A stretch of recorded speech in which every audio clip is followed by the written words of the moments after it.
Dear students, कल हम लोगों ने बेटा डिस्कस कर लिया था सर्कुलर मोशन। ठीक है, यहाँ इस यूनिट में हम लोगों ने पढ़ लिया था 2 डायमेंशन में सर्कुलर मोशन क्या होते हैं, वो सारी चीज़ें हमने बेसिक डिस्कस कर लिया था। ठीक है, वहाँ पे अपने डिस्प्लेसमेंट, एंगुलर वेलोसिटी, वो एंगुलर एक्सीलरेशन, ठीक है, इंक्लूडिंग क्या हम लोगों ने कर लिया था, यूनिफॉर्म सर्कुलर मोशन। यहाँ तक हम लोगों ने डिस्कस कर लिया था।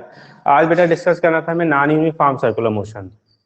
नॉन यूनिफॉर्म सर्कुलर मोशन, उसके बाद फिर हम लोगों ने क्या, जब एक्सीलरेशन फाइंड कर लेंगे नॉन यूनिफॉर्म में, ठीक है, उसके बाद फिर आपको सेंटीपिटल एक्सीलरेशन, सेंट्रीफ्यूगल एक्सीलरेशन और क्या सेकेंडली आपके होंगे सेंट्रीपिटल फोर्सेस। ठीक, ये सारे पार्ट हम लोग आज डिस्कस करेंगे। तो पहले पढ़ेंगे बेटा नॉन यूनिफॉर्म सर्कुलर मोशन। थोड़ा सा एक बार हम रिपीट कर देते हैं। देखो बेटा, जब सर्कुलर यूनिफॉर्म सर्कुलर मोशन हम लोगों ने पढ़ा था तो वहाँ पे हम लोगों ने कहा था केवल उस पर सेंटीपिटल, अगर यूनिफॉर्म सर्कुलर मोशन कोई भी ऑब्जेक्ट करता है तो उस केस में केवल वहाँ पे क्या लगता है आपका, सेंटीपिटल एक्सीलरेशन काम करता है, टेंजेंशियल नहीं काम करता है। ठीक है, यूनिफॉर्म सर्कुलर मोशन में जो एक्सीलरेशन डेवलप होता है ओनली हमारा क्या होता था, सेंटीपिटल एक्सीलरेशन होता था। और फार्मूला हम लोगों ने डिस्क्राइब किया था A=V²/R। फार्मूला जो निकाला था आपने, A= क्या लिखा था आपने, V²/R। ठीक है, V आपका हो गया वेलोसिटी या स्पीड जो आपका लेते हैं, जिस कांस्टेंट स्पीड से आपकी पार्टिकल क्या हो रही है, रिवॉल्व हो रही थी सर्कुलर पाथ पे। ये चीजें हम लोगों ने बेटा कल डिस्कस कर लिया था। आज हमें पढ़ना है नॉन यूनिफॉर्म सर्कुलर मोशन। क्या पढ़ेंगे हम लोग, नॉन यूनिफॉर्म सर्कुलर मोशन। देखो नॉन यूनिफॉर्म सर्कुलर मोशन में कहते हैं बेटा, if speed of the particle moving in circular, ठीक है, इन किस में, सर्किल इज नॉट कांस्टेंट। अगर जो स्पीड की वैल्यू है सर्किल में जो आप जिससे आप मूव कर रहे हो वो वैल्यू हमारी कांस्टेंट ना हो, उसकी वैल्यू क्या ना हो, कांस्टेंट ना हो, then motion is called non uniform circular motion. ठीक, and in this condition both centripetal and tangential acceleration act on the particle. उस केस में आपको वो सेंटीपिटल और टेंजेंशियल दोनों एक्सीलरेशन हमारे क्या करते हैं, लगते हैं पार्टिकल पे। ठीक है, तो लिखेंगे हम लोग बेटा, यहाँ पे जब लिखेंगे आप if speed of the particle, define करेंगे बेटा नॉन यूनिफॉर्म सर्कुलर मोशन में। ठीक है, बोलते हैं बेटा if speed of the particle is not constant, या ये चेंजेस ड्यूरिंग सर्कुलर मोशन, ठीक, देन motion of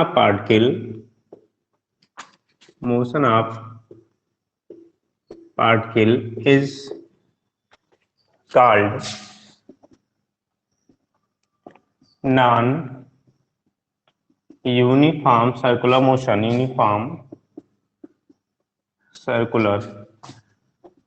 motion, तो ऐसे केस में जो आपका पार्टिकल का मोशन होता है बेटा उसे हम लोग कहते हैं नॉन यूनिफॉर्म सर्कुलर मोशन। ठीक है, motion of the particle is called non uniform circular motion. ठीक, अब यहाँ पे क्या होगा, जब नॉन यूनिफॉर्म सर्कुलर मोशन आपका करता है कोई भी पार्टिकल, तो उस कंडीशन में हमारे जो उस पे लगने वाले एक्सीलरेशन होते हैं, उस पे जो एक्सीलरेशन होता है एक तो सेंटीपिटल तो लगेगा और टेंजेंशियल एक्सीलरेशन भी लगता है बेटा। ठीक, तो during non uniform circular motion, ठीक है, both centripetal and tangential acceleration act on the particle during non-uniform circular motion, both centripetal को भी बेटा हम रेडियल ही बोलते हैं, सेंटीपिटल एंड टेंजेंशियल को आप स्पर्श रेखीय बोल लेते हो। ठीक है, tangential acceleration act on the particle, इस कंडीशन में क्या होता है, ठीक है, यहाँ पे जब हम लोग नॉन यूनिफॉर्म सर्कुलर मोशन करते हैं तो उस केस में सेंटीपिटल और टेंजेंशियल दोनों एक्सीलरेशन काम करता है नॉन यूनिफॉर्म सर्कुलर मोशन में। जबकि अभी पीछे हम लोगों ने डिस्कस किया था बेटा यूनिफॉर्म सर्कुलर मोशन, वहां पे लिखा था केवल हमारा क्या, सेंटीपिटल एक्सीलरेशन आपका लगता था, टेंजेंशियल एक्सीलरेशन वहां पे काम नहीं करता था। ठीक है, तो दो चीजें आपकी हो गई, during non uniform circular motion both centripetal and tangential acceleration act on the particle. उस केस में सेंटीपिटल और टेंजेंशियल एक्सीलरेशन दोनों हमारे क्या करते हैं, काम करते बेटा। ठीक, अब दिखाते कैसे, देखो ये सपोज दैट कोई पार्टिकल है, सेंटर वो है, रेडियस आपने आर ले लिया, देखो जब यूनिफॉर्म सर्कुलर मोशन पढ़ा था बेटा, तब उस केस में हम लोग कहते थे कि इस स्पीड की वैल्यू कांस्टेंट होती थी, वेलोसिटी चेंज होती थी।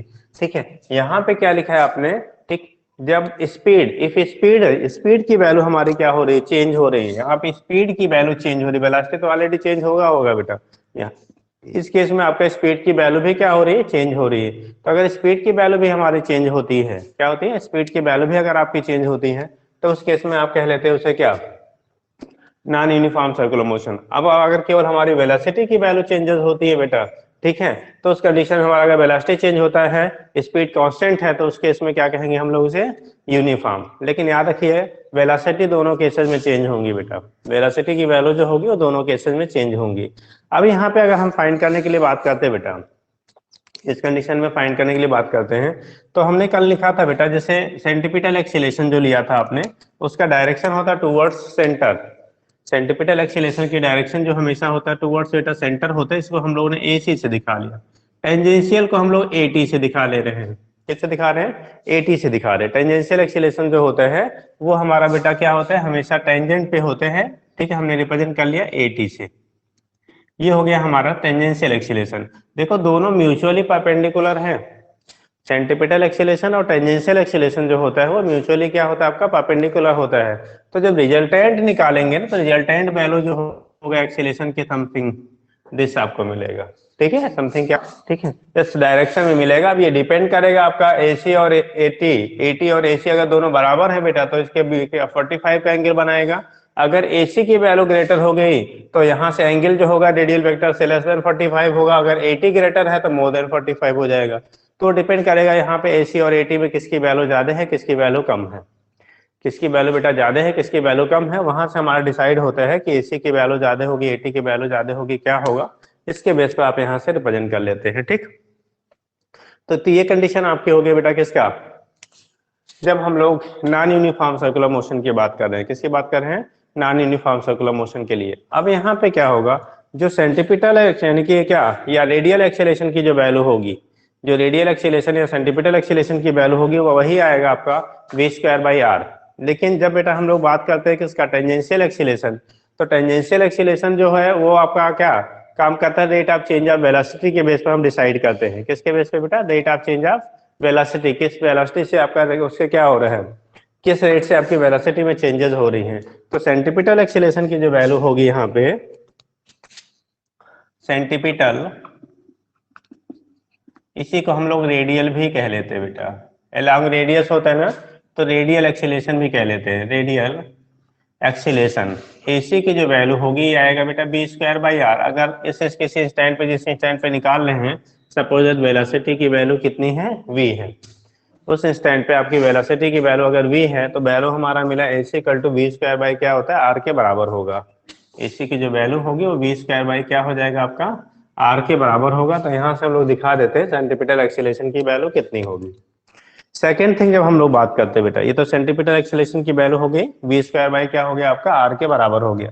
दूसरा जो कंडीशन हमारा होता है, जब हम लोग रेडियल की बात, सॉरी टेंजेंशियल की बात करते हैं, तो टेंजेंशियल एक्सेलेरेशन होता है rate of change of velocity is called tangential acceleration during non uniform circular motion. During non uniform circular motion rate of change of क्या, वेलोसिटी इज कॉल्ड क्या, टेंजेंशियल एक्सीलरेशन। उसी को हम स्पर्श रेखीय त्वरण कह लेते हैं बेटा। हिंदी में जो पढ़े होंगे उनको बोलते हैं स्पर्श रेखीय त्वरण।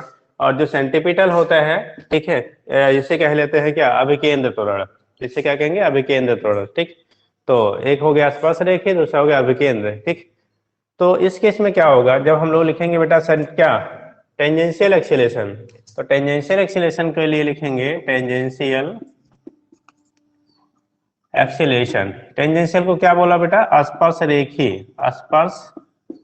रेखीय त्वरण। जो लोग हिंदी से है बेटा, ठीक है, इसे स्पर्श रेखीय त्वरण आप बोलते हो, और इसे कहते हैं अभिकेंद्र त्वरण। हिंदी में थोड़ा सा मिसिंग भी हो सकती है बेटा, आप थोड़ा ध्यान देना। अभिकेंद्र त्वरण या केंद्रीय जो भी,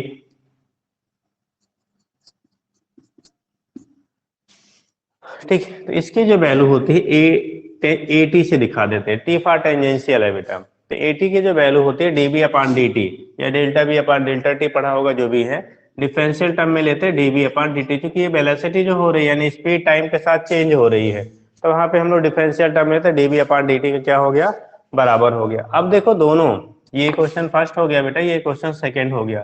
डायग्राम से देखो ये दोनों के बीच का जो एंगल है वो 90 डिग्री है, दोनों म्यूचुअली कैसे होते हैं, perpendicular.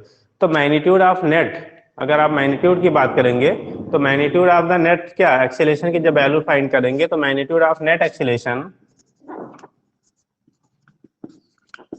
Magnitude of net acceleration, ठीक है, ए टोटल, ये टोटल की जो वैल्यू होगी, दोनों म्यूचुअली परपेंडिकुलर है बेटा, तो लिखते हैं बेटा AC square plus AT square, दोनों म्यूचुअली परपेंडिकुलर हैं, तो हम वैल्यू लिखेंगे रूट AC स्क्वायर प्लस क्या हो जाएगा, AT स्क्वायर के हमारा बराबर हो जाता है।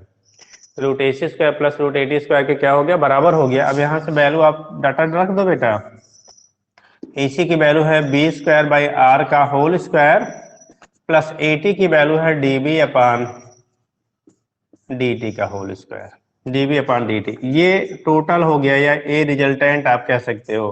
तो ये रिजल्टेंट एक्सीलरेशन के लिए हमारा रिलेशन मिल जाता है बेटा, ये रिजल्टेंट एक्सीलरेशन के लिए क्या मिल जाता है, हमारा रिलेशन मिल जाता है। तो उस कंडीशन में यहां से निकाल लेंगे कैसे होता है, क्या होता है, वैल्यू आपकी निकल जाएगी, ठीक। तो ये आपका होता है रिजल्टेंट, रिजल्टेंट एक्सीलरेशन का जो डायरेक्शन है, देखो ये सिचुएशन है आपका, यहाँ पे जो डायरेक्शन मिलेगा ये कंडीशन आपकी मिलती है। दोनों का वेक्टर सम कर लेते हैं, किसका, सेंटीपिटल और टेंजेंशियल एक्सीलरेशन के वेक्टर सम के हम लोग क्या कर लेते हैं, ठीक है, वैल्यू बराबर होती है। अगर रिजल्टेंट, ठीक है, मेक्स अल्फा, सपोज दैट यहाँ से जो एंगल हमारा बना रहा है, इससे जो एंगल फॉर्म करता है, अगर इसकी वैल्यू हम लोग अल्फा ले ले, क्या ले ले बेटा, अल्फा ले ले, तो उस कंडीशन में क्या होगा, अगर इसकी वैल्यू अल्फा, अब दो कंडीशन होती है बेटा, अल्फा हम कहाँ से ले रहे हैं, अल्फा जो ले रहे हैं हम लोग रेडियल वेक्टर से ले रहे हैं, किससे ले रहे हैं बेटा, अल्फा रेडियल वेक्टर से ले रहे हैं, ठीक है। तो इस केस में कौन परपेंडिकुलर का काम करेगा और कौन हमारा किसका, सेंटीपिटल का काम करेगा, रेडियल का काम करेगा। अल्फा टेन अल्फा अगर आपको निकालना है, एंगल की वैल्यू आपको फाइंड करनी है, तो यहाँ पे टेन अल्फा की वैल्यू कितनी मिलेगी आपको, ठीक है। तो देखो टेन अल्फा कैसे हम कैलकुलेट करेंगे बेटा, ये एंगल है, इसका ये कंपोनेंट परपेंडिकुलर का काम करेगा, ये कंपोनेंट हमारा बेस का काम करेगा, यानी कि टेन अल्फा इक्वल टू होगा 80 अपॉन AR या AC, 80 बाई क्या कर लेंगे बेटा, AC कर लेंगे, उसे हम टेन अल्फा कहते हैं। तो ये कंडीशन आपका यहाँ से दिखा लेते हैं, ठीक है, एंगल फ्रॉम, कहाँ से हम लोग बना रहे हैं बेटा, ठीक है, द रिजल्टेंट, ठीक, जो रिजल्टेंट एक्सीलरेशन है, ठीक है, acceleration makes an angle alpha, हम बोल लेते हैं if resultant acceleration, if resultant acceleration makes an angle alpha from radial vector, कहां से आप ले रहे हैं, ठीक है, या विथ रेडियस कर लो, विथ अल्फा विथ रेडियस, जो रेडियस लाइन ज्वाइनिंग है उस पॉइंट को, वहां पे आपका जो अल्फा एंगल हो, तो यहां से हम लिखेंगे बेटा टेन अल्फा की वैल्यू हो जाएगी परपेंडिकुलर बाय बेस, और परपेंडिकुलर की वैल्यू हमारा बेटा है 80, तो 80 अपॉन AC के बराबर हो जाएगा, 80 बाई क्या होगा, AC के बराबर होगा। और टेंजेंशियल जो हम लोगों ने लिखा DB अपॉन DT है बेटा, तो यहाँ से जो वैल्यू मिलेगा, ध्यान रखना हम अल्फा इसको ले रहे हैं, this angle will be alpha, ठीक है, ये अल्फा हम रेडियल वेक्टर से एंगल आपको अल्फा ले रहे हैं, ठीक है, याद रखेंगे आपका अल्फा जो है वो रेडियल वेक्टर से आपका एंगल जो फॉर्म हो रहा है उसकी वैल्यू है। तो ये हो गया AC की वैल्यू हो गया 80 अपॉन AR, AC हो गया। अब यहाँ से 80 की वैल्यू हम लोगों ने लिखा DB upon DT, DB by क्या है बेटा DT, और इसकी वैल्यू AC की वैल्यू लिखा है B स्क्वायर बाई R, इसी को AC को AR भी लिखते हैं, रेडियल वेक्टर भी हमने पीछे बताया बेटा, उसे रेडियल वेक्टर भी कहते हैं। तो ये कंडीशन आपका होता है, यहाँ से हम रिप्रेजेंट कर लेते हैं टेन अल्फा की वैल्यू, अगर आपको फाइंड करना है किसी क्वेश्चन में कि टेन अल्फा की वैल्यू कितनी होगी, यानी रिजल्टेंट जो आपका है वो कितना एंगल फॉर्म करेगा, तो उसके बेस पे आपका यहाँ से मिल जाता है बेटा, ठीक। तो ये केस आपका हो गया, यहाँ से आपने रिप्रेजेंट कर लिया, तो फाइनली ये मिल गया आपको टेन अल्फा की वैल्यू। अब जो भी डाटा रहेगा उसको पुट करके हम लोग क्या कर लेते हैं, कैलकुलेट कर लेते हैं बेटा, ठीक। तो ये हो गया नॉन यूनिफॉर्म सर्कुलर मोशन। एक बार हम फिर से रिपीट कर दे रहे हैं बेटा, नॉन यूनिफॉर्म सर्कुलर मोशन का मतलब होता है इफ एनी पार्टिकल स्क्यूड किसमें on circular path but with variable speed, speed की वैल्यू हमारी क्या हो, डिफरेंट हो, अलग अलग स्पीड से, अलग अलग स्पीड, वेलोसिटी नहीं, वेलोसिटी तो ऑलरेडी डिफरेंट रहेगा।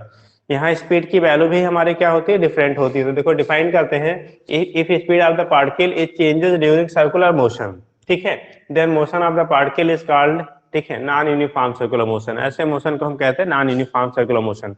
हिंदी में बोलते बेटा, अगर कोई भी पार्टिकल किसी सर्कुलर पाथ पे वृत्तीय कक्षा में गति करता है और उसकी स्पीड बदलती है, टाइम के साथ उसकी स्पीड क्या हो रही है, बदल रही है, तो ऐसे को हम लोग कहते हैं नॉन यूनिफॉर्म सर्कुलर मोशन, ठीक है, नॉन यूनिफॉर्म सर्कुलर मोशन कह लेंगे, ठीक है।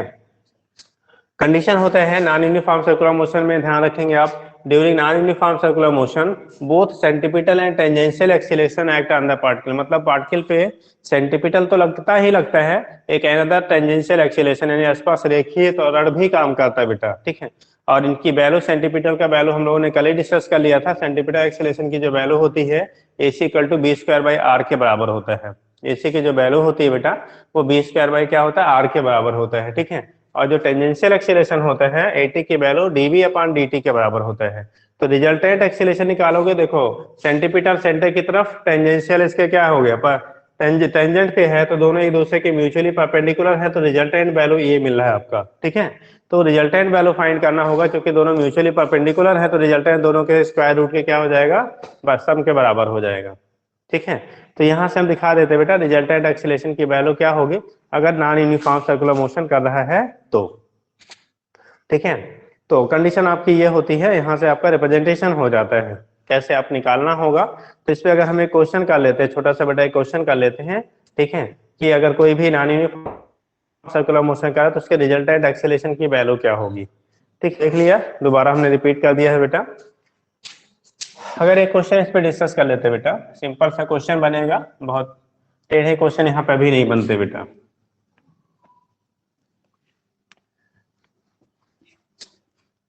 बट फार्मूला और कॉन्सेप्ट आपको मालूम होना चाहिए, कब सेंटीपिटल लगेगा, कब टेंजेंशियल लगेगा, कब क्या लगेगा, वो चीजें आपको पता होना चाहिए, ठीक है, तभी आप सही कर पाओगे। टेढ़ा क्वेश्चन तो नहीं बनता, लेकिन एटलीस्ट आपको क्या कॉन्सेप्ट तो मालूम होना चाहिए, तभी लग पाएगा बेटा। अगर कॉन्सेप्ट नहीं मालूम है तो फिर कैसे आप करोगे, ठीक। तो एक क्वेश्चन हम ले लेते हैं easy.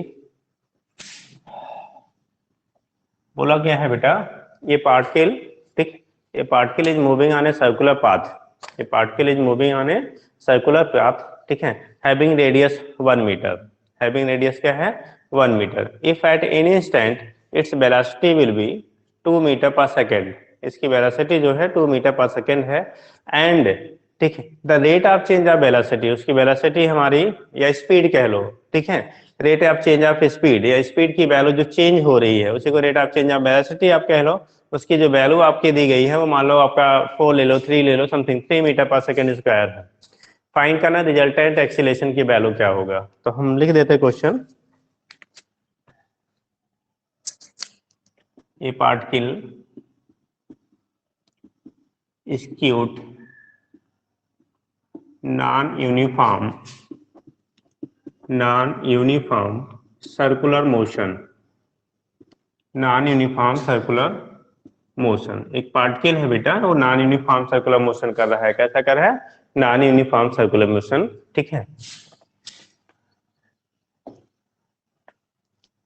Non uniform circular motion. देखिए, if radius of circular path, radius of circular path, जो रेडियस आपका है बेटा सर्कुलर पाथ की जो रेडियस हम ले रहे हैं, circular path is 1 metre and at any instant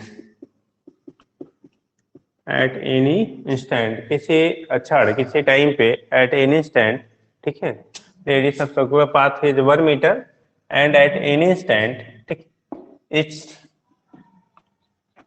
velocity is 2 meter per second and rate of change of velocity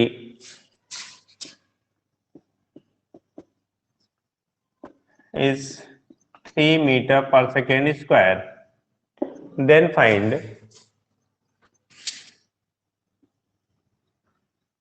then find, आपको फाइंड क्या करना है बेटा, इसमें हमें कैलकुलेट क्या करना है, देन फाइंड, ठीक है। एक तो रिजल्टेंट एक्सीलरेशन फाइंड करना है, then find resultant acceleration,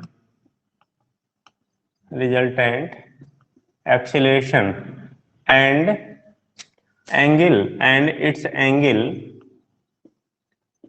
it's angle from किससे, रेडियल वेक्टर, या इसी को फ्रॉम रेडियस कह लेते हैं या रेडियल वेक्टर कह लो, जो भी है हमारा, रेडियल कह लीजिए रेडियस कह लीजिए तो भी चलेगा, from radius, radius line journey जो है उस पॉइंट के लिए, वहां से हमारा एंगल कितना फॉर्म करेगा, तो दो कंडीशन हमारी हो गई बेटा, ठीक।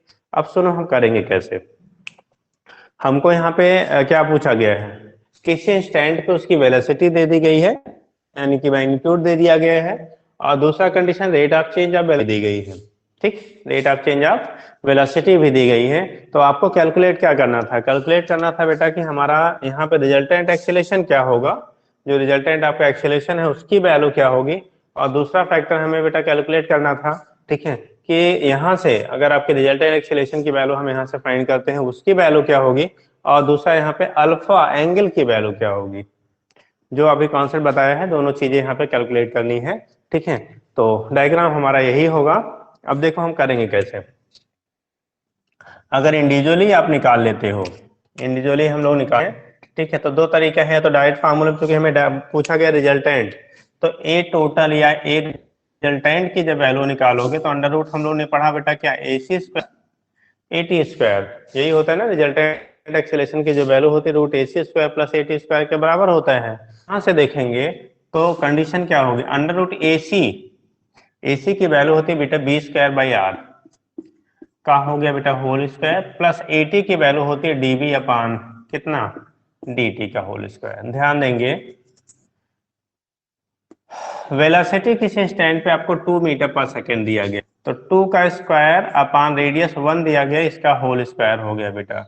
और हमें निकालना था क्या, dB upon D t, rate of change of velocity, वही हमारा कहलाता है यहाँ पे टेंजेंशियल एक्सीलरेशन। तो देखो सीधा ये हमेशा ये सीधा ही आपको गिवन होता है, rate of change of velocity is 3 metre per second square, इसका मतलब इसका जो वैल्यू आपको सीधा सीधा दिया गया है वो 3 मीटर पर सेकेंड स्क्वायर, आपको वहां से कुछ कैलकुलेट नहीं करना, डायरेक्ट वहां वैल्यू आपको दी है, ठीक।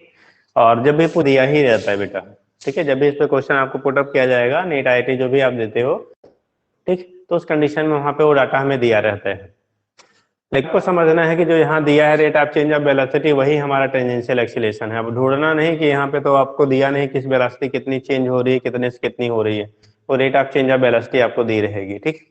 और अगर नहीं दी है तो आपको b1 t1 टाइम पे वेलोसिटी दे देगा, t2 टाइम पे वेलोसिटी दे देगा, तो आप वहां से डिफरेंस करके निकाल लेना यार, v2 माइनस v1 अपान t2 माइनस t1 करके, ठीक है। बट मोस्ट ऑफ केसेस में दी रहती है।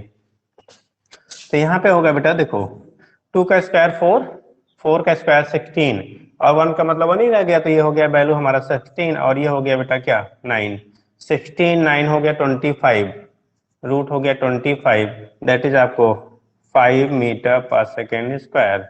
तो रिजल्टेंट एक्सीलरेशन की जो वैल्यू हमारी आ गई, रिजल्टेंट एक्सीलरेशन जो आ गया, ठीक है, इसकी वैल्यू क्या होगी, जो रिजल्टेंट एक्सीलरेशन हम लोग निकाले इसकी वैल्यू आ गई 5 मीटर पर सेकेंड स्क्वायर, ठीक। तो ये तो हमने इजी में निकाल लिया डाटा, इसलिए आपको कुछ ऐसा दिया गया था जिससे आपको, ठीक है, आसानी से उसका कैलकुलेशन हो जाए, ठीक। फिलहाल एग्जाम में भी डाटा ऐसा ही कुछ सेलेक्ट किया जाता है, कभी कभी अगर टेढ़ा बना दिया तो आपका रूट में मिलेगा, रूट में मिलेगा कोई फैक्टर नहीं, आप ऐसे रख देना यार, ऑप्शन जैसा रहेगा उसके अकॉर्डिंग आप वहां से रख लीजिएगा। अगला कंडीशन दूसरा बनता है क्या है कि आपको एंगल निकालना था, ठीक। तो टेन थीटा यानी टेन अल्फा हमने लिया है, टेन अल्फा की वैल्यू आपने लिखा था देखो 80 अपान क्या AC, यही लिखा ना, tan alpha equal to 80 upon AC। अब यहाँ पे हो जाएगा बेटा टेन अल्फा 80, टेंजेंशियल एक्सीलरेशन देखो 3 आपको दिया है, rate of change of velocity 3 अपान 80 की वैल्यू आपने कितना निकाला, v स्क्वायर बाई आर यानी कि 4 आ गया, v स्क्वायर बाई आर की वैल्यू कितनी आ रही 4, 3/4, तो अल्फा इक्वल टू हो जाएगा बेटा टेन इनवर्स 3/4, इसी टाइम में ऐसे ऑप्शन आपको मिल जाता है, टेन इनवर्स 3 क्या हो गया 4 हो गया। तो ये वैल्यू हमारी जो आ गई वो हमारा हो गया बेटा क्या, अल्फा रिजल्टेंट जो एक्सीलरेशन है उसका कहाँ से रेडियल वेक्टर से एंगल कितना होगा, तो ये आपकी वैल्यू आ गई टेन अल्फा की, और ये वैल्यू हमारा रिजल्टेंट एक्सेलरेशन का आ गया। तो जो दो चीजें हम लोग यहाँ पे डिस्कस कर लेते हैं, क्या होगा कैसे होगा, इसी को हम लोग कह देते हैं बेटा non uniform circular motion. This is known as non uniform circular motion, ठीक है। यानी कि अगर सर्कुलर मोशन कोई पार्टिकल कर रही है और उसकी स्पीड चेंज हो रही है बेटा, उसके स्पीड की वैल्यू क्या हो रही है, टाइम के साथ चेंज हो रही है, तो उसे हम लोग कह लेते हैं नॉन यूनिफॉर्म सर्कुलर मोशन। यहाँ से रिप्रेजेंटेशन हो जाता है, उसके बेस पर हमने क्वेश्चन करा दिया एक, ठीक। चलो देखो, तो हम लोगों ने यूनिफॉर्म कर लिया, नॉन यूनिफॉर्म कर लिया। अगला होता है relation between linear and angular velocity. हम लोग पढ़ लेते बेटा, लीनियर और एंगुलर मान लो कहीं अगर आपको दिया गया है लीनियर वेलोसिटी इतनी है, तो एंगुलर एंगुलर वेलोसिटी दी है तो लीनियर क्या होगी। तो जरा से एक बात देख लेते हैं।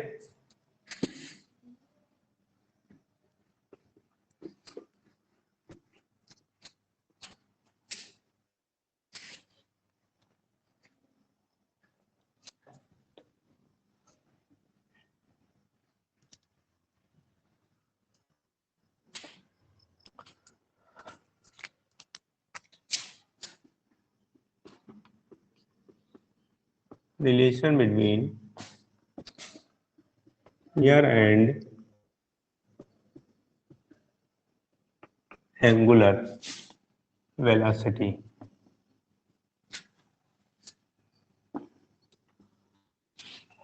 थोड़ा समझेंगे बेटा। जब ये यूनिट स्टार्ट किया था बेटा, तभी आप लोगों को बोला था हमने कि लीनियर डिस्प्लेसमेंट और एंगुलर डिस्प्लेसमेंट में रिलेशन हम लोगों ने लिखा था। एक लीनियर डिस्प्लेसमेंट और ये क्या एंगुलर डिस्प्लेसमेंट आपने पढ़ा, equal to arc by radius.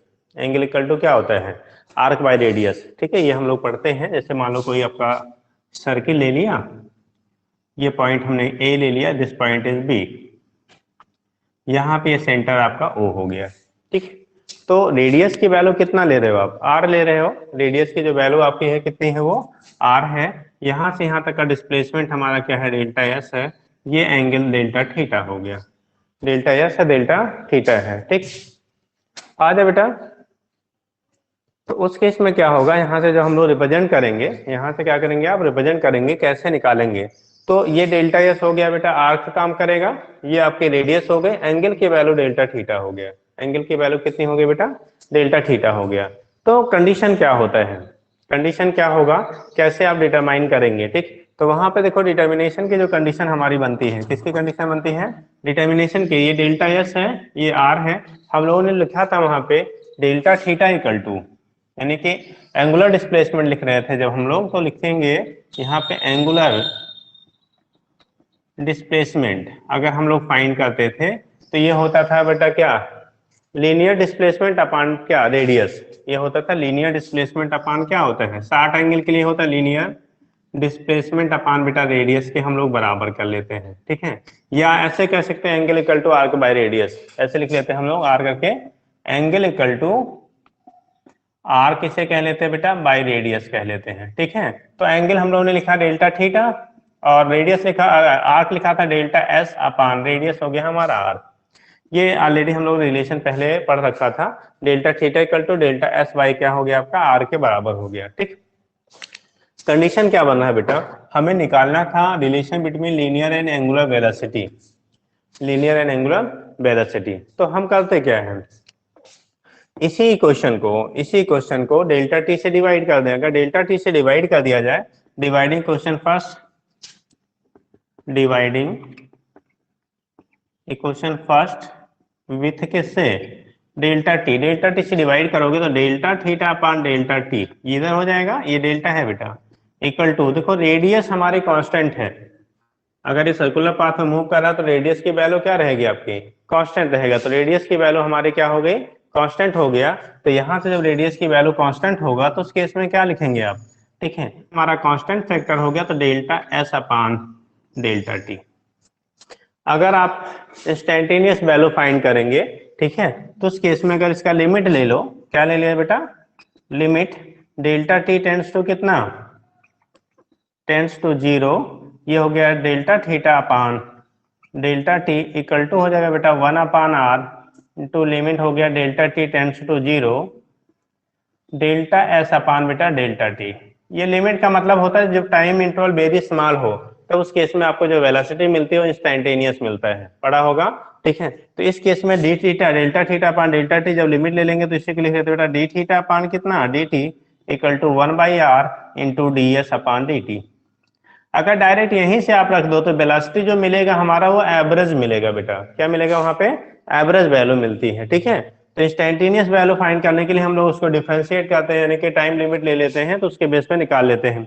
D theta upon D T को हम लोग क्या लेते हैं बेटा, ओमेगा अपा equal to D S upon D T displacement upon time taken, तो ये होगा लीनियर वेलोसिटी v, तो v बाई क्या हो गया, r हो गया, या आप कह सकते हैं बेटा v equal to r into omega. तो ये रिलेशन हमारा होता है linear velocity equal to radius into angular velocity. तो रिलेशन क्या बना आपका, लीनियर वेलोसिटी इक्वल टू हो गया बेटा रेडियस इंटू क्या, एंगुलर वेलोसिटी, क्या लिखेंगे, एंगुलर वेलोसिटी। तो ये रिलेशन हमारा हो जाता है बेटा किसके बीच में, लीनियर वेलोसिटी, ठीक है, रेडियस और एंगुलर वेलोसिटी के बीच में। इसको बना लेते हैं क्वेश्चन नंबर सेकंड। अगर आपको रिलेशन निकालना है बेटा क्या, linear acceleration and angular acceleration, ठीक है, relation between linear and angular acceleration. तो अगर हम यही लिख लेते हैं relation between linear and angular acceleration, linear और एंगुलर एक्सीलरेशन के बीच में अगर आप रिलेशन फाइंड करते हो, रिलेशन क्या फाइंड करते हैं बेटा, लीनियर और एंगुलर एक्सीलरेशन के बीच में फाइंड करते हैं, तो उस कंडीशन में क्या होगा अगर हमारा लीनियर और एंगुलर एक्सीलरेशन। तो इसी जो क्वेश्चन सेकंड है ना, इसको टाइम के रिस्पेक्ट में डिफरेंशिएट कर दीजिए, ठीक है। तो क्या करेंगे, कैसे ऑब्टेन करेंगे, differentiating question second with respect to क्या, टाइम, ठीक है। Differentiating question second with respect to क्या हो जाएगा बेटा, टाइम, टाइम के रिस्पेक्ट में इसको डिफरेंशिएट करेंगे तो ये वैल्यू मिल जाएगी हमारी बेटा d v upon D T equal to are into d omega upon कितना, D t. Rate of change of linear velocity कहलाता है बेटा लीनियर एक्सीलरेशन, और rate of change of angular velocity called angular acceleration.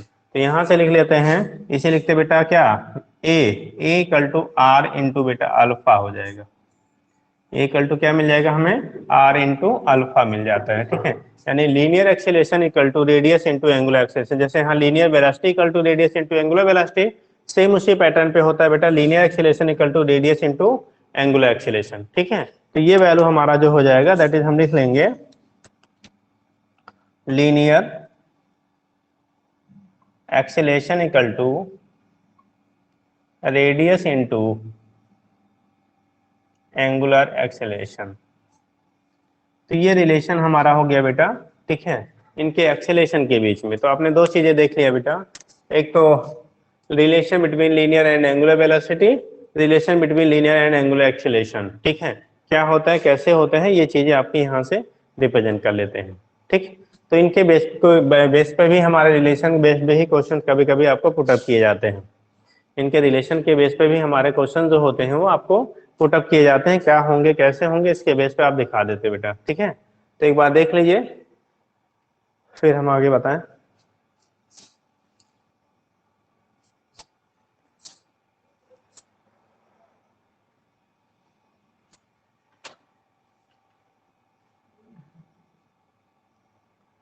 और question जो बनेंगे वो सीधा फार्मूला बेस्ड बनेगा बेटा, यहाँ पे जो क्वेश्चन हमारे बनते हैं वो सीधा सीधा फार्मूला बेस्ड बनते हैं, ठीक है, सीधा फार्मूला के बेस पे ही आपको क्वेश्चन पुटअप किया जाता है।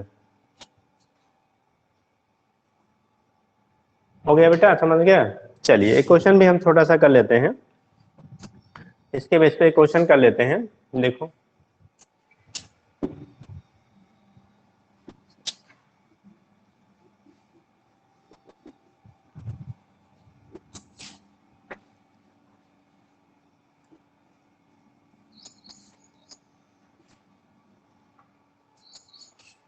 हम दो सिचुएशन आपका होगा बेटा, यहाँ पे जो हम लोग देखते हैं तो कंडीशन हमारा दो तरह से बनाया जा सकता है। एक तो आपको क्या लीनियर वेलोसिटी दी हो, एंगुलर फाइंड करना हो, एंगुलर दी हो, लीनियर फाइंड करना हो, तो एक तो ऐसे सिंपल सा बन जाता है। दूसरा जो पार्टिकल है उसके डिफरेंट पोजीशन पे उसके स्पीड आपको दिए गए हो, डिफरेंट पोजीशंस पे आपको स्पीड की वैल्यू दी गई हो और उस कंडीशन पे आपको वहाँ पे क्या निकालना हो, ठीक है। रिजल्टेंट वैल्यू क्या होगी एक्सीलरेशन की वैल्यू, वहां से आप रिलेट कर सकते हो। तो देखिए हम यहाँ पे कर लेते हैं, क्योंकि इस कॉन्सेप्ट को देखा है उसी के बेस पे का क्वेश्चन सिंपल सा कर लीजिए। बोला कि particle moves on a circular path having radius 0.5 metre, having radius क्या है 0.5 मीटर, ठीक है, and its linear speed, its linear speed, ठीक है, is 2 metre per second, find its angular speed, find its angular speed, ठीक है। तो question क्या बना, इसमें दो पार्ट हम कर लेते बेटा।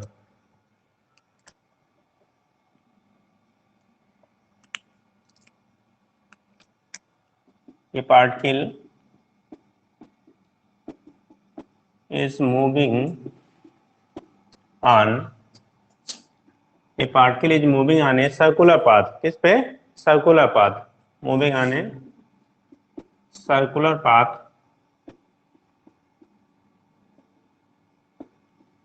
having radius 1 मीटर, ठीक, या 0.5 मीटर ले लो, 0.25 मीटर, 0.5 मीटर ही कर लेते हैं, 0.5 मीटर। रेडियस जो आपका सर्कुलर पाथ का है वो 0.5 मीटर दिया गया बेटा, ठीक। If linear velocity of particle is 2 meter per second, then find angular velocity, एकदम जीरो लेवल का है बेटा, find angular velocity, angular velocity की वैल्यू, ठीक है। और इसी का अगर हम बी पार्ट कह लें, ठीक है, कि अगर इसकी लीनियर वेलोसिटी, ठीक है, बोला गया मूव कर सर्कुलर पाथ पे, इस केस में आपकी लीनियर वेलोसिटी इतनी है, if linear velocity, if its linear velocity, it's linear velocity becomes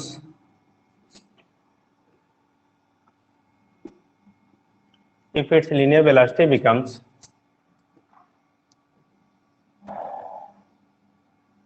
8 meter per second, 8 meter per second after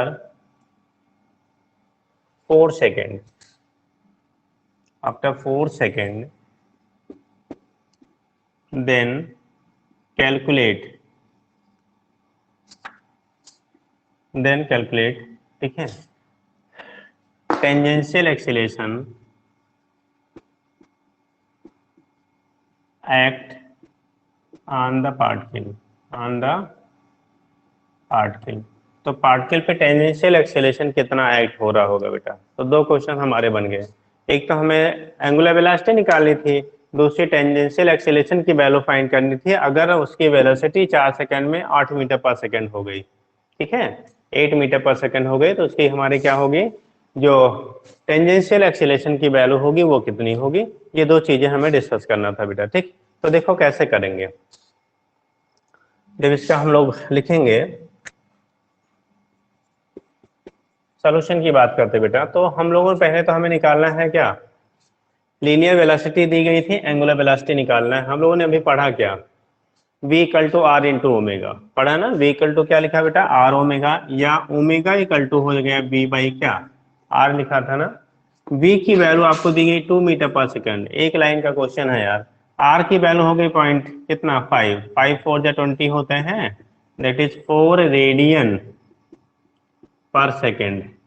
angular velocity हमारी मिल गई यार 4 रेडियन पर सेकेंड, कितना हो गया 4 रेडियन पर सेकेंड, ठीक, एकदम बेसिक। इस पे और कुछ वैसा टेढ़ा बनेगा ही नहीं बेटा, सीधा सीधा ही क्वेश्चन बनेगा, बस आपको क्या मालूम होना चाहिए, ठीक है, कंडीशन आपको मालूम होनी चाहिए, फार्मूला कैसे कहाँ यूज करेंगे।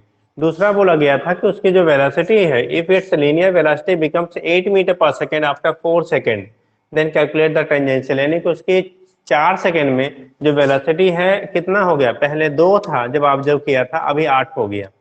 तो वेलोसिटी बढ़ रही है कि घट रही है, दैट मीन्स वेलोसिटी में आपका इंक्रीजमेंट हो रहा है। तो बोला जा रहा है उस केस में अगर वेलोसिटी चेंज हो रही है तो इसका मतलब नॉन यूनिफॉर्म सर्कुलर मोशन हुआ बेटा। अगर पार्टिकल की वेलोसिटी चेंज हो रही है, दैट मीन्स जो मोशन होगा वो हमारा कैसा होगा, नॉन यूनिफॉर्म सर्कुलर मोशन होगा।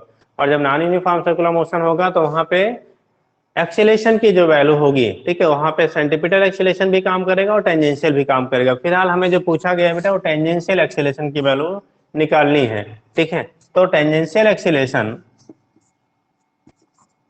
टेंजेंशियल एक्सीलरेशन, टेंजेंशियल एक्सीलरेशन कहते हैं बेटा एटी से हमने दिखाया था delta V upon delta T या D v upon D T, जो हाँ डिफरेंशियल टर्म में लेते थे। यहाँ पे बेटा जब टाइम इंटरवल दे दिया, वेलोसिटी में चेंजेस दे रही हैं, तो उसके बेस पे निकालेंगे। तो इसकी वैल्यू हो जाएगी बेटा v2 माइनस वी1 अपान डेल्टा टी, क्योंकि डेल्टा टी डायरेक्ट दिया गया है आपका। तो v2 या t2 माइनस t1 हम कर लेते हैं, अभी लिख देंगे भाई डेल्टा टी। v2 की वैल्यू आपको दिया 8 मीटर पर सेकेंड, और पहले चल कितने से था 2 metre. Time interval t2 minus t1 direct आपको दिया है विद इन 4 सेकेंड, यानी आफ्टर 4 सेकेंड, तो ये हो गया 4, ठीक। तो अब आपकी वैल्यू आ गई कितनी 6/4, मतलब 1.5 मीटर पर सेकेंड स्क्वायर। ये टेंजेंशियल एक्सीलरेशन हो गया पार्टिकल पे, ठीक है। जब पार्टिकल क्या कर रहा था, कितना, उसकी वेलोसिटी 2 मीटर पर सेकेंड से इंक्रीज करके 8 मीटर पर सेकेंड हो गई थी विद इन टाइम 4 सेकेंड में। 4 सेकेंड में उसकी वेलोसिटी जब चेंज हुई थी, तो यहाँ पे टेंजेंशियल एक्सीलरेशन क्या होगा और आपका एंगुलर वेलोसिटी क्या होगा, इसके बेस पे हम यहाँ से रिप्रेजेंट कर लेते हैं बेटा। तो ये तो केसेस हमारे हो गए बेटा, रिलेशन हो गया हमारा लीनियर वेलोसिटी एंगुलर वेलोसिटी, उसके बेस पे आपका क्वेश्चन हो गया, ठीक। नेक्स्ट इसमें हमारा पार्ट आता है बेटा force on circular, force in circular motion, ठीक है। अगर सर्कुलर मोशन कोई पार्टिकल कर रहे हैं तो उस पर कौन से फोर्स की रिक्वायरमेंट होती है, कौन से फोर्स उस पर लगते हैं, ठीक है, वो चीजें हम लोग तो थोड़ा सा डिस्कस कर लेंगे क्या होता है, उसके बाद बाकी कल।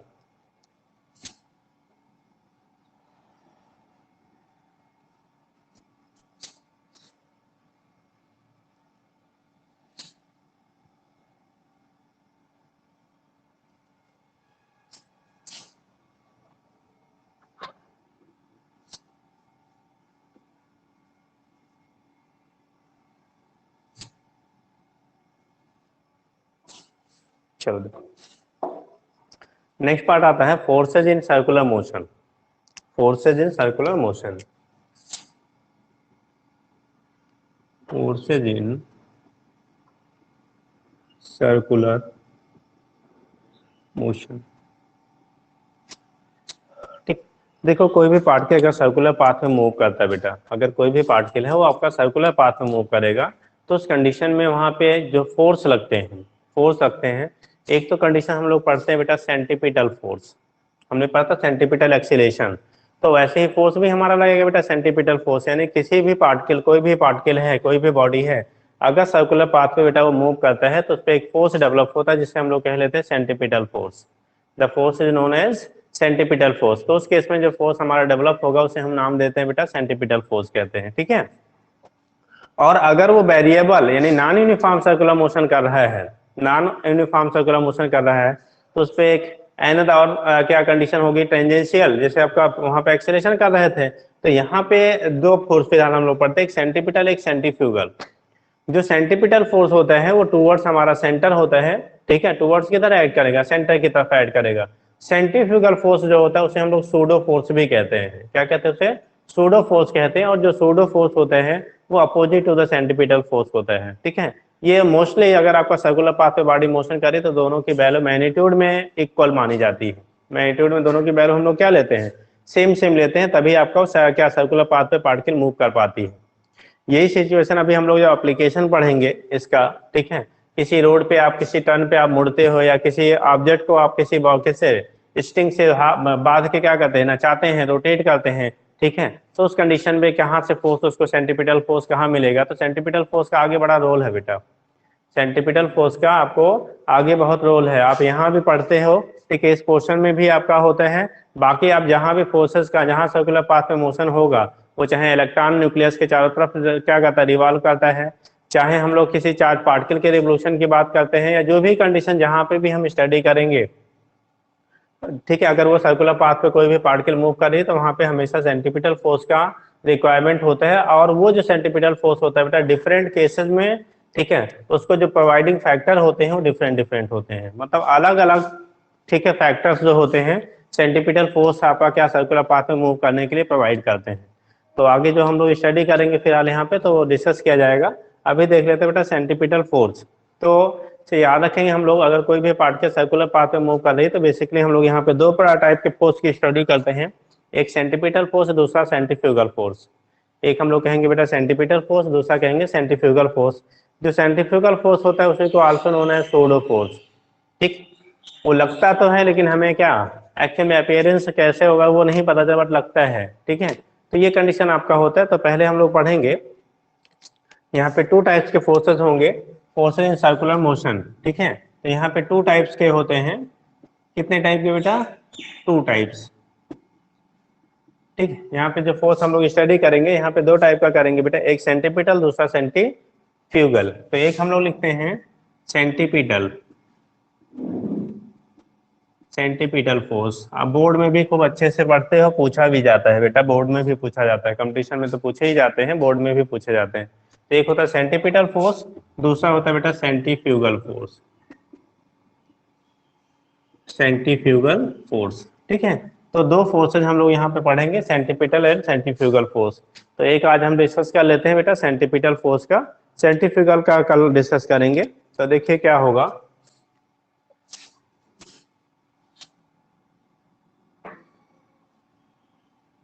ये सेंटर आपका वो हो गया, रेडियस आर हो गया। सपोज दैट वी वेलोसिटी से आपकी पार्टिकल मूव कर रहा है, इसका मास आपने एम ले लिया, ठीक। ध्यान दीजिएगा क्या यहाँ पे फैक्टर होता है, क्यों सेंटीपिटल फोर्स की रिक्वायरमेंट होती है, कैसे डेवलप होता है। तो ये स्ट्रिंग नहीं है, हमने धागे से उसको बांधा नहीं है पार्टिकल को। पार्टिकल को सर्कुलर, जैसे आप रोड पे मुड़ते हो ना, तो जब रोड पे मुड़ते हो तो ऐसा थोड़ी रस्सी बांध लेते हैं उसके बाद मुड़ते हैं। मुड़ने के लिए हम लोग क्या करते हैं, अपने आप को मोड़ते हैं। आप जब भी मोड़ते हैं, चाहे वो टू व्हीलर्स हो चाहे फोर व्हीलर्स हो, ठीक है। तो उस कंडीशन में जब भी आप मुड़ते हो तो उस केस में आप देखते हैं कि जब भी हम क्या किसी सर्कुलर पाथ पे, आप क्योंकि बाइक और साइकिल तो सब लोग चला ही लेते हैं, तो अगर आप उस पर मुड़ते हैं तो जिधर मुड़ते हैं उधर अपने आप को वर्टिकल से झुका लेते हैं। झुकते इसीलिए हैं बेटा, अगर आप नहीं झुकेंगे तो क्या करेंगे, आउटसाइड आप क्या करते हैं, ओवर टर्निंग होते हैं, पलट जाते हैं।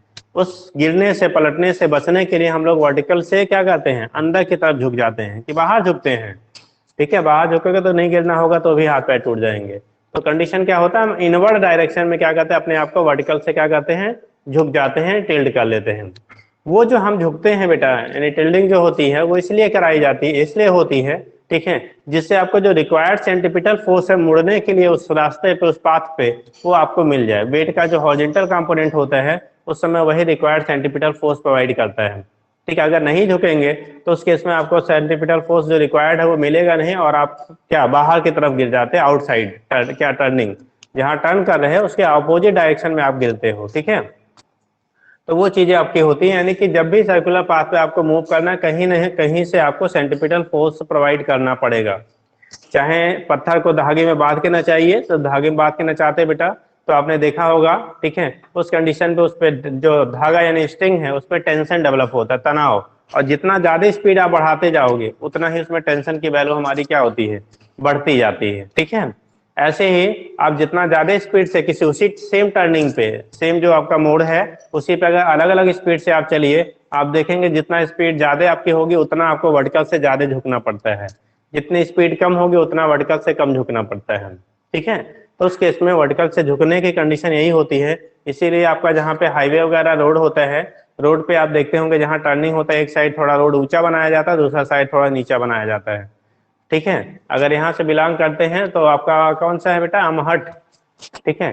क्रॉस करने के बाद जो फ्लाईओवर बना है आप जाकर उस पर देख लो, एक साइड पुल जो बनी है ओवरब्रिज फ्लाईओवर वाली, उस पर क्या आप देखेंगे एक साइड कम से कम 2 से 2.5 फीट का क्या है, डिप्रेशन है, दूसरे साइड उतना ऊंचा है, और हमेशा झुकता है, झुकाव उधर रहता है जिधर की कंडीशन क्या होती है, जिधर की टर्निंग होती है, और आउटसाइड जो होता है उधर वाला पोर्शन आपको ऊपर रखा जाता है, ठीक है।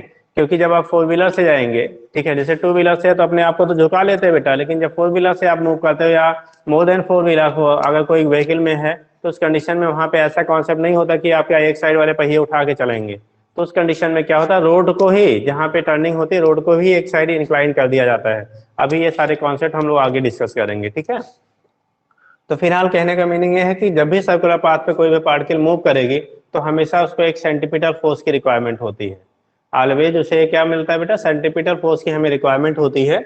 और जो सेंटीपिटल फोर्स होगा, देखो हम लोगों ने अंदर की तरफ लिखा था सेंटीपिटल एक्सीलेशन, और सब लोग पढ़े यार F इक्वल टू ma होता है, तो वही जो सेंटीपिटल एक्सीलेशन होता है यहाँ पे सेंटीपिटल फोर्स उसी की वजह से डेवलप होता है। तो यहाँ पे लिख लेते हैं FC से, सेंटर की तरफ आपका होता है। और जो सेंटीपिटल एक्सीलेशन होता है, ठीक है, तो सेंटीपिटल पहले हम लोग लिख रहे हैं बेटा centripetal acceleration, sorry centripetal force, acceleration तो ऑलरेडी कर चुके हैं बेटा। तो बोलते हैं when a particle is move on a circular path then it experiences a force towards centre of the circle, this is known as centripetal force. ठीक, तो अगर लिखना चाहते हैं आप व्हेन ये पार्टिकल और ऑब्जेक्ट जो भी ले लीजिए, particle is moving on circular path, moving on circular path, it required या एक्सपीरियंस कर दो, experience a force towards its center of circle, towards center of circle, this is called centripetal force, this is called centripetal force। इसी को नाम हम लोग देते हैं बेटा सेंटीपिटल फोर्स कह लेते हैं। ठीक है, और जो सेंटीपिटल फोर्स है उसको लिखते हैं बेटा एफ से, और सेंटीपिटल हम लोग पढ़े हैं formula F equal to M में, तो ये होगा M into A C. Already हम लोग ने ए सी का क्या पहले निकाल चुके हैं, डिस्क्राइब कर चुके हैं। तो कंडीशन होगा एम की वैल्यू एम ही रहेगी, ए सी की वैल्यू देखो निकाला था वी स्क्वायर बाई आर, तो एफ सी की वैल्यू हो गया M B square by R, एक रिलेशन हो गया। दूसरा हम लोग पढ़ते हैं V equal to are into omega होता है ना, अगर इसको एंगुलर वेलोसिटी के टर्म में लेना चाहते हैं, अगर इसे हम लोग किसमें एंगुलर वेलोसिटी के टर्म में लेना चाहते हैं तो कंडीशन क्या होगा, तो यहाँ पे होता है सिंस v इक्वल टू कितना r इंटू ओमेगा, v की जो वैल्यू होती है वो r इंटू ओमेगा के क्या होता है बराबर होता है। तो यहाँ से अगर आप रिप्रेजेंट करेंगे तो एफ सी की जो वैल्यू होगी m इंटू आर ओमेगा का होल स्क्वायर अपान क्या हो जाएगा r, अपान क्या हो जाएगा बेटा r। देखो एक r कैंसिल हो जाएगा, स्क्वायर करोगे और बचेगा m omega square into r के बराबर हो। तो दूसरा रिलेशन हमारा हो गया m ओमेगा स्क्वायर इंटू क्या हो गया r। डायरेक्शन होता है टुवर्ड्स सेंटर, सेंटीपिटल फोर्स का हमेशा डायरेक्शन जो होता है बेटा वो टुवर्ड्स क्या रहता है आपका सेंटर होता है। अब यहाँ पे एक चीज हम लिखते हैं बेटा, जो मैग्नीट्यूड है फिलहाल इसके बराबर है। ठीक है, मैग्नीट्यूड क्या है इसके बराबर है। तो इस कंडीशन में क्या हम डायरेक्शन की बात करें तो सेंटीपिटल फोर्स की हमेशा डायरेक्शन टुवर्ड्स क्या है सेंटर है, हमेशा इसका डायरेक्शन क्या होता है आपका टुवर्ड सेंटर होता है। इसलिए कहीं कहीं फार्मूले में आपको साइन के साथ अगर लिखते हैं ना तो उस केस में नेगेटिव भी दे देते हैं। ठीक है, तो मैग्नीट्यूड एंड डायरेक्शन अगर सेंटीपिटल फोर्स का आप लिखते हो तो m B square by r या m omega square into r, और अगर डायरेक्शन है तो टुवर्ड्स लिखिए क्या सेंटर, या वहीं साइन लगा देते हैं नेगेटिव। ठीक, तो फिलहाल ये तो कंडीशन हमारी हो गई सेंटीपिटल फोर्स क्या होता है, यहाँ पे इसके बेस पे बेटा हम लोग रिप्रेजेंट कर लेते हैं सेंटीपिटल फोर्स क्या होगा, इसके बेस पे हमारा क्या होगा रिप्रेजेंटेशन हो जाता है, यहाँ से आप दिखा देते हो। ठीक है, जितनी बातें समझ में आ गई होंगी, कल आगे पढ़ेंगे बेटा इस पे कुछ क्वेश्चन।